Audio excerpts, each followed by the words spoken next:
Wenn ich puzzeln würde ich immer etwas weglassen. Genau damit man sich stören dran.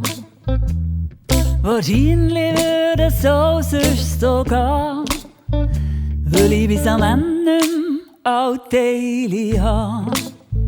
Ich hänge es dort auf, wo es am meisten zur Geltung kommt. Ein Werk, das Fleiss und Zeit abkommt. Gemacht mit meinen eigenen Händen. Zieren die Teile, die weissen Wände. Ist es nicht im Leben so? Wir werden nie alles zusammenbekommen. So sieht Betrachter und Betrachterin, was ich möchte, sehen drin. Ein Puzzle liegt vor mir, nicht fertig. Ein Bild, das lebt, ganz eigenwärtig. Der Rahmen passt, das Muster stimmt. Doch irgendwo, da zieht der Wind. Ein Stück, das fällt, ganz eigensinnig, nicht runterdeckig, doch unvergänglich. Vielleicht ein Glück im leeren Raum, im Fehlen und nicht im Lebenstraum. Denn wer perfekt ist, verliert vielleicht, was in der Lücke steckt für Geschichte. Ein Rätsel, das ich Antwort kriege, ist das, so still im Herzen liegt. So hab ich fest, was unvollendet. Ein Bild, das sich nach innen wendet. Und ich lächle, wenn mich die Sehnsucht drückt. Zum Glück fällt ein Stück.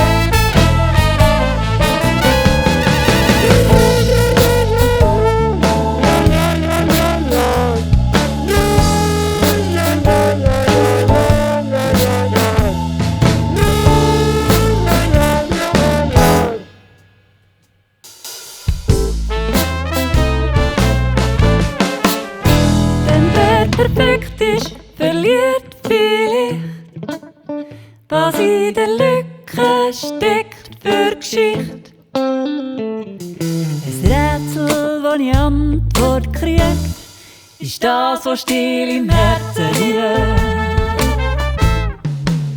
So hab ich fest, was unvollendet.